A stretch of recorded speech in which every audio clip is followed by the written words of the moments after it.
The way we take care of ourselves is ever evolving. And what we know for sure is that our mind and spirit are linked to our physical body, and that our wellness seems to extend into our communities and the planet we all share. It is very, very clear that wellness is interconnected. We love spending time with you to explore and practice the breakthroughs, the insights, and the passions of incredible people helping us all see the world in a whole new light. This is Health Gig. Today is part 2 with Jane Skinner on Health Gig. Hopefully you had a chance to listen to part 1 last week, but if not, go on back, listen to that, and then come back and join us because our conversation is amazing. And what Jane is doing for women in the NFL is incredible. Jane, welcome to Health Gig. Yeah. We should talk about your amazing project called Earnin It, which is about women who take prominent roles in football. So how did that come about? And just tell our listeners about that, because that's a fabulous series also. So A Lifetime of Sundays was really an historical piece, and I talk about Earnin It like the living, breathing work that's being done today. And as we're watching, I mean, literally it changes by the month. You see more women getting positions in the National Football League. So if you look back, you think it wasn't that long ago that it was odd to see someone like Sarah Thomas, who was the first female official in the black and white stripes, to be there with her long blonde ponytail, right? You'd think, who is that on the field? And we're starting to feel like we're getting used to it because now, as of today, there are 4 female officials, and that job is no joke, right? Yeah. You have to be a certain breed to do that job, and they certainly are. They're amazing. And then coaching, like who would have thought, you know, as a kid, I would have loved to have been involved in some role in the NFL. There just weren't any you wouldn't options. even have thought about it. You know, arguably the most male-dominated industry in the country. In a period of 7 or 8 years, it's gone from 0 coaches to this season, there were 12 full-time female coaches, which is very quick progress. So that was a story that I was watching unfold and nobody was telling. And the genesis of this change is pretty simple. And you can use it for, you run an insurance company or a law firm or whatever your business might be, and you want to know how do you bring people of other genders or whatever it might be into your organization. It's a pretty interesting model. And it all is because one woman said, I have this dream and I'm going to say it and see what happens. Her name is Sam Rappaport. She's profiled in the show, and I did a podcast with her as a companion to the show. And she said to Roger, you know, he said, what's going on, Sam? She had been working at the league in youth football, and she said, well, Commish, I have this dream. Tell me what it is. Well, it's not that there is a door that's locked to women and they can't get into the NFL. There is no door because nobody's really thought of it. We weren't trying to exclude them, you know, he said. I just didn't think about it. I didn't know there were all these talented female football people out there. So Sam, her history had been, she was a professional female tackle quarterback. I have been around this game a long time. I did not even know there are vibrant female tackle leagues in this country, a lot of them. And so she said, I have all these really, really smart women who would love to coach and scout and all this, and they don't have a way in because there's no door. And he said, I didn't know. Call me Monday. And the smart thing she did, which I always say to young people too, is she didn't just call him and say, I have this dream and this is what I'm thinking. She came with a plan. She developed it and presented it to him. And then they created, out of nothing, a pipeline. So they have found college coaches and young women who are in different positions and brought them in. And so she started what's called the Women's Forum. And once a year at the NFL Combine, which is where all the young players go and show off their stuff before they get drafted. But it's also the place where all the general managers and coaches and scouts are. So she had a very rich audience there. And she brings in women from around the country, young women that she chooses who are interested in getting into the league, but don't have the connections, right? They didn't play high school football, so they don't know their coach who knows a coach who knows a coach. And so they don't have those connections. And she puts them in a room and asks any of these people in the position of power to come in and meet them. And that's how it started. And they've gotten jobs. And so she had a few head coaches who were brave enough to say, I'll show up the first year. So she's built something really incredible. I don't know that it's her goal is to have it normalized. So you don't say, ooh, that sideline official has a ponytail. It just becomes kind of like, oh, there's Sarah Thomas. But I really I have such mad respect for her because she's unafraid, and, she knew there would be pushback on certain camps, and she said, I don't care. These people are really capable and smart, and they deserve a shot. And if they don't do well, they're going to get fired, and they know that. And that's the name of the game. That's really incredible. All I keep thinking is we are so lucky to have you there, Jane. You're just opening, I know, our eyes to all of this, and NFL is so lucky. So then I think, what's it like at home? Like, are you guys talking football? Are you guys, you know what I mean? Are you saying, so hey, look, you know what I mean? Does it go like that? And the girls, are they talking football? So we are I do say to Roger a lot, you are the luckiest son of a gun that you have. Two daughters who literally will call him or text him during the day, and he'll be in meetings with his head down. He'll be like, can you believe this trade? I can't believe it. And then he'll say, I don't know what you're talking about. I've been in 4 hours of meetings. They're like, how can you not know? So we play fantasy. They started a girls' fantasy league in high school. He is very, very fortunate that so lucky. Yeah, it's really fun. So it is definitely a huge part of our life. The funny thing is, I grew up this big Bears fan, and my family was like, what happened? You did not spawn Bears fans. So we have a Vikings fan who are the Bears, rivals. And my other daughter is a Seahawks fan. So we go, usually everybody gets to pick a game per season, and we go usually to Seattle or where the Hawks are playing, or Minneapolis has a fantastic stadium that my daughter is obsessed with. So we go there. It's indoors, so that's nice. Right. We try to hit the Bears game, and it's a fun way to connect. It's a lot of football. If you didn't like football, it don't would be in the Skinner family, Skinner Goodell But it's so family. fun because then you could do all the life lessons, talk about the women, how you guys as women probably started the discussions. Very, very amazing. Yeah, it's really fun. But I guess Roger can't pick a team. No, he doesn't. He's a savage. He always says, I root for the team that's behind because then they have a good competitive game and good ratings and all that. He will root against his own children if it means a better game.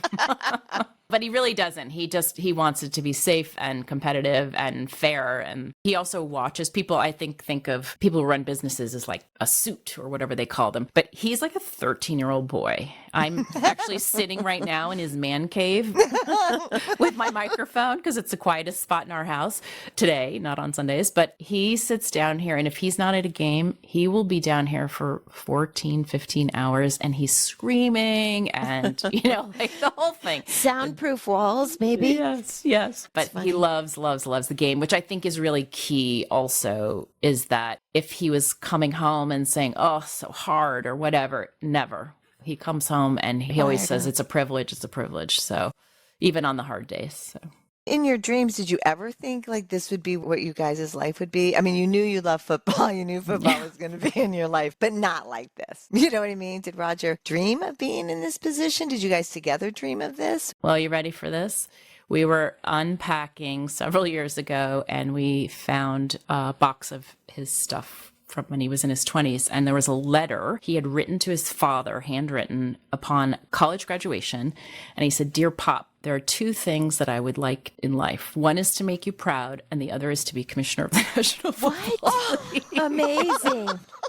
So to answer your question, Tricia, yes, he had a dream. That's amazing. Wow. Yeah. So he just always, it's funny, he used to sleep with this little football, and he said, I don't know, I was always fascinated by Pete Rozelle, who was the commissioner at the time when he was growing up, who was doing really innovative things with a league, again, that wasn't as sophisticated and popular as it is now. And he said, I was just weirdly fascinated with that job. So how did he get his start in the NFL? He was an intern. So he started, Worked he kind his of way. famously wrote 40-some letters trying to get an internship. He started when he was 23. He just turned 65, and he's still there. He likes to joke that he's done everything except for work in the mailroom. He ended up one year being the driver for Commissioner Pete Rozelle at a Super Bowl when he was like a young buck. He sometimes would like babysit for people's like kids sometimes if it needed to be done. And he did internationally, he did lots of the business side, and then had the good fortune of working as kind of like the right-hand person under Paul Tagliabue, who was the previous commissioner, and learned so much. And Paul gave him,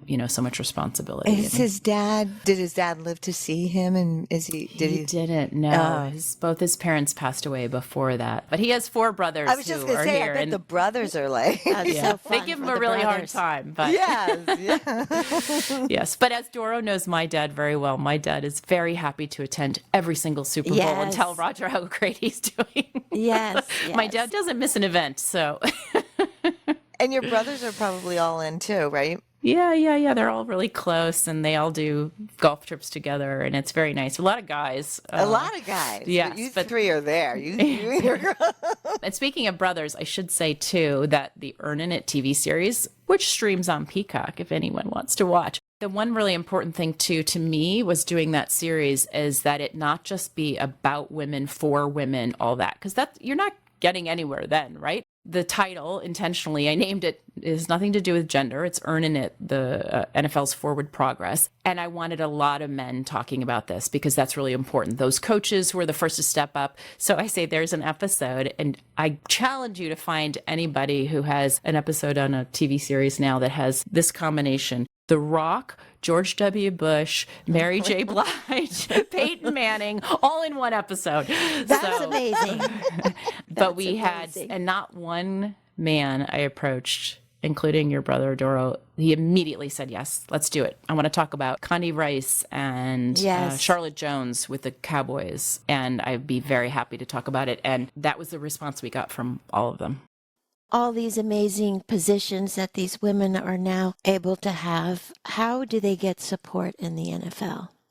They're I don't know, sorority. I guess I'm using gender specific terms, but they will say that we compete on Sundays, but yet they're all tied together via text in a group because they all came through Sam's forum, right? So they all met at the very beginning. It's very important. Kelly Bronson is one who comes to mind. She's now the assistant running backs coach in Cleveland.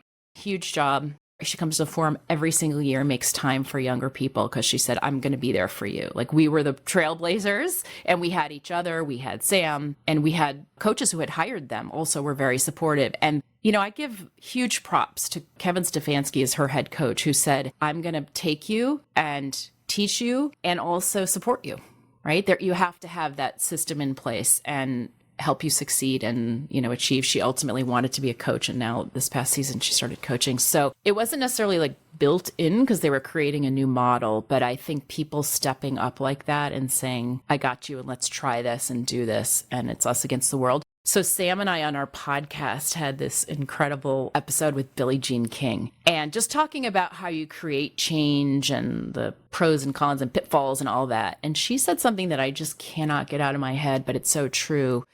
She said, everyone's this idea of like, it's about women and women engaging women. It is, but you're not going to make change in this society if you don't have men on board. And she said, when I ran up against somebody who said, I'm not going to help you, I really said to myself, don't be mad. Don't spend your energy being angry. Move around them because you're going to find men who want to help you and you will make change. It's hard work, but don't waste your energy. And so I think about that a lot. There are going to be people who you'll never change their minds and never engage them. But there are so many people who are very interested in it. And they don't always have to have daughters. Kevin Stefanski is a good example of a coach who says, everybody says it's because I'm a girl dad that I'm hiring women and supporting women. It's not. It's just the right thing to do. We're bringing diverse voices into the league. And if you know what an NFL player is like, they want to win. They are made of different stuff and they don't care where you come from, what you look like. If you can give them that tiny edge and help them win, they are happy to listen to you. Is there a segment in the NFL where a woman hasn't broken through yet? That's a good question, Commissioner. Yes. Sam Rappaport says, Roger, I'm gunning for your job. And he said, come get it. So this past season or season before, I guess, Sandra Douglas is the GM of the Raiders. So that was a first. I think we're going to see more of that. General managers, presidents. I think head coach is ultimately kind of a goal. But, all these women, really interestingly, it is where the title came from. It came from Jen King, who's a coach now with the Bears. She said, you can't just be placed there and expect to succeed. You really do have to earn it. People are going to be doubting you from day one for a variety of reasons. The one thing that the women say is that we don't want to rush it, right? I don't want somebody to be placed as a head coach or hired as a head coach when they're not ready. That job is no joke. But that the evolution should be as organic as possible. And it may take 10 years, it may take 15 years, it may take 5 years. We don't know. But I do think that's kind of a marker in any sport, really, that would be huge. What's like your game day like? Just curious. It's all about the feet. The feet? Because I used to try and dress up and wear nice shoes, and I was like, forget it. Forget it. So did you guys get up and you're like, okay, we got to go? Like, how's it work? Yes, we go to the stadium early, which when my kids were little, I have this funny, distinct memory of they were probably 6. And Roger had to do like a fan meet and greet forum situation in Detroit. And so we got to Detroit so early on a Sunday morning, and I wanted to take them to go see the city. Like, they wanted to see the Rosa Parks Museum and all this stuff. Well, Sunday morning, nothing's open. And so we were in this very, very empty, quiet stadium. The lights were off. And I'm sitting there with 2 6-year-olds, and we have 3 hours till game time. So one of the security guys came over and said, do you want me to turn the lights on the field and they can go run on the field? I said, Oh my yes. God. How fun is that? That was like a funny memory, but usually that's not that special. And Right. I don't want to get anyone in trouble. It was a long time ago. Right. Usually, yes, we go very early, which is fun. It's really fun actually to hear and watch a stadium wake up, right? The people are Yes. just getting there with their yellow security jackets and they're just putting the hot dogs on and the players are arriving. And sometimes you're in the tunnel and they're walking by in their street clothes and then they come out in their uniforms. So you have to be careful not to get run over. Roger usually does a lot of visits he'll visit both the team owners, the media people. He will go say hi to the officials briefly, but players and coaches are really kind of off limits for the most part. If we're on the sidelines, they'll come over and say hi, but they're really very much focused. So he's very respectful of that and not getting in their way. He does a lot of visiting. And then by the time kickoff comes, you're really ready to go and hungry. Yeah, right. But it really is about the shoes because I used to try and wear like nice boots or something. And then the heel would like stick into the grass and then my feet would hurt. I used to bring at Super Bowl, I used to bring flip-flops in my bag for the end because we'd go down on the field and my feet were so tired. So now this whole like sneaker revolution, where everybody's wearing sneakers everywhere. Oh, it's the best. That helps. What's the off season like for you guys? The joke in our house is that it's about 2 weeks in June. So they head right out from Super Bowl to the Combine, actually, which is the scouting conference, which is big now. Everything's big. So that's in Indianapolis every year. Then they head right into their annual meeting, which is busy. All the business kind of gets done, or most of the business gets done in the off season. Then there's the draft, which has also become kind of like a mini Super Bowl weekend. Huge event. Yeah, multiple days and big events around that. And that was a couple weeks ago. So then there's committee meetings in May, and then June usually is a little quiet. And then training camps start in July. That's really Roger's schedule, but our life is very much based around that. And then August is preseason and those games start up. And then here comes Labor Day. It begins again. How many of the games do you guys attend? You know, he did a record last year, and I wish I could remember the number. I kind of lost count, but he added like 5 more games than he ever has before. So he doesn't go every single weekend, but almost. And sometimes he'll go to 2 games in a weekend. One time, I think he did 3, which is kind of crazy, but he did like 3 different time zones. Or sometimes he'll do a Sunday and then a Monday night, or a Thursday night and then a Sunday. So there are a lot of opportunities now during the week to see football games. So game day in stadium experience, like there's kind of nothing like that. Even after all these years, when they do that national anthem, forget about it. I just like, it's so good. Doesn't matter if it's preseason, Super Bowl. It makes you realize that we're so fortunate in so many ways to just be enjoying something like that and have the military there. Doro's parents did the coin toss in Houston several years ago for the Super Bowl, which was definitely a highlight. What was that like for you, Doro, to watch them do that? Oh, that was so exciting. And we were able to be behind the scenes and we stood on the side, but as they came out, and it was moving to see Dad. You know, he's always a sports fan of every kind. So that was a lot of fun for him. And I don't know, I miss him. Yeah. Everybody misses them, right? They're the best. I remember, Dora, when you did do that and when you went. And I remember how excited you were. And again, saying what a dream it was to see your parents out there, your father so happy, all the energy going, which was amazing for us to watch at home, too. Yeah. Yes, and how beloved he is and was. Jane, I have a question. your life sounds very fun and glamorous, but it also can be very stressful. So how do you take care of yourself, mind, body, and spirit? That's a nice question. Nobody ever asks that. Yeah, first of all, Roger's a really crazy optimistic person, so he reminds me of this a lot. It's gratitude. I have to remind myself a lot. I am a work in progress on taking care of myself, for sure. I do appreciate, though, in the last several years, podcasts like this one, media who have focused on kind of self-care. I think it's been a story that no one's really talked about, especially for women, but it's a habit I've tried to force myself into. I'm not a great sleeper, never have been since I was a kid. So I do try apps at night, and I have recently tried to breathe more. Funny, when I used to commute from my job at Fox, I had a 27-minute train ride, and people would say, "Oh, don't you wish you still lived in New York City? You could walk home or take a cab." And I was like, "Oh, no, no, no." The 27 minutes, it was just like bliss. It was just this time where I'd put headphones in and kind of not look up. I felt bad, but I didn't want to engage with anybody. And I wasn't listening to anything. It was just, I wanted to be in like that little cocoon. So I try to grab that time, but I am not good at it. So I am really still trying to work at it. Still working on it. As you said, we're all works in progress. You recently joined the Women's Coaching Alliance. So can you tell us a little bit about that? Yeah, sure. Well, actually, I should say also the one thing that my family always says I'm the most relaxed and happy is when I'm baking. So interestingly, I was just baking cookies the night before last for no reason, because I said, I feel like I need to bake. So it's not always great for my health when I'm baking chocolate chip cookies, but I put some oatmeal in. So does that count?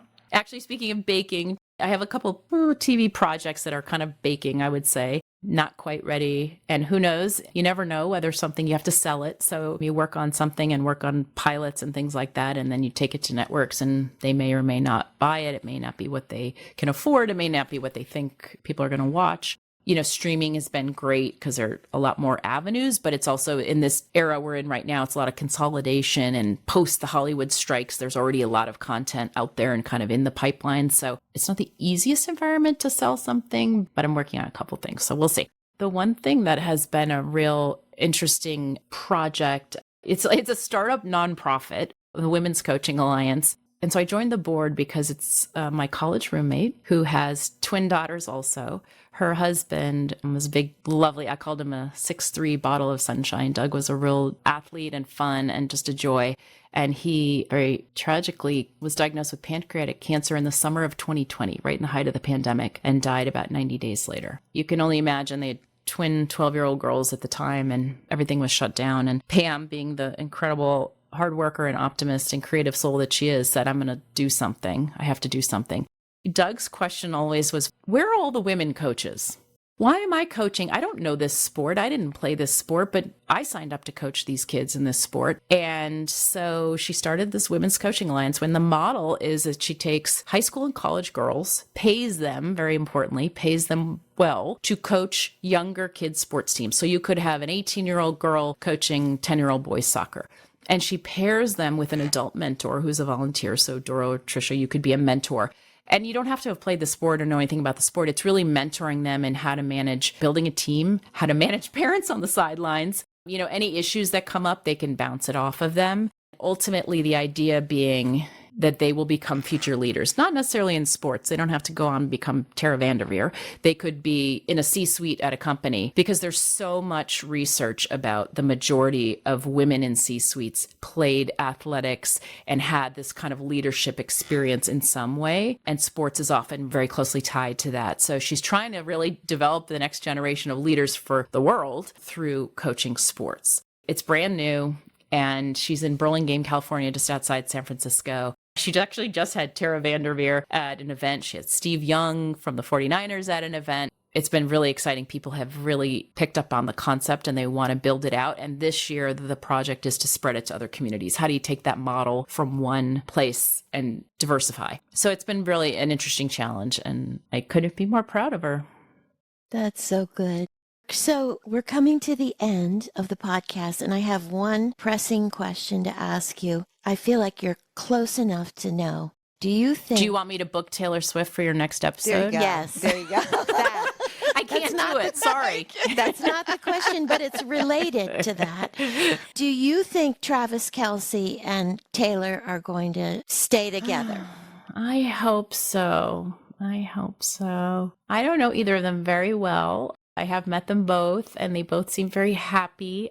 My theory is that he's very secure in who he is and in a totally different world than she is. And that might really work well, that he's not like she's probably dated a lot of creatives, and maybe that's too close. And that might be kind of neat that they come from such different worlds and have their own confidence and brand. And they're both kind of similar ages and maybe ready for something. So there you go.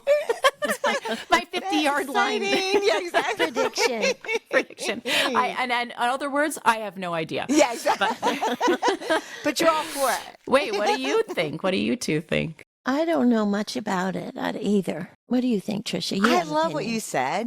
I love what you said. They come from different worlds, so maybe they'll really complement each other. And they're at a place in their lives that maybe it's a good time for them to come together. I mean, if it's supposed to happen, But I'm happy for both of them and happy for her. I don't know how she does everything she does. No idea. So hopefully they're really giving each other support and love the time that maybe they I both think need they're it. also both really nice people, so it's nice to root for Oh, nice that's good to people, hear, so. because I get a sense that Taylor is a really nice person, but I'm glad to hear that you think Travis is a really nice Yeah. person too. Yeah, I think they're both come from So nice families, and so Yes. go them.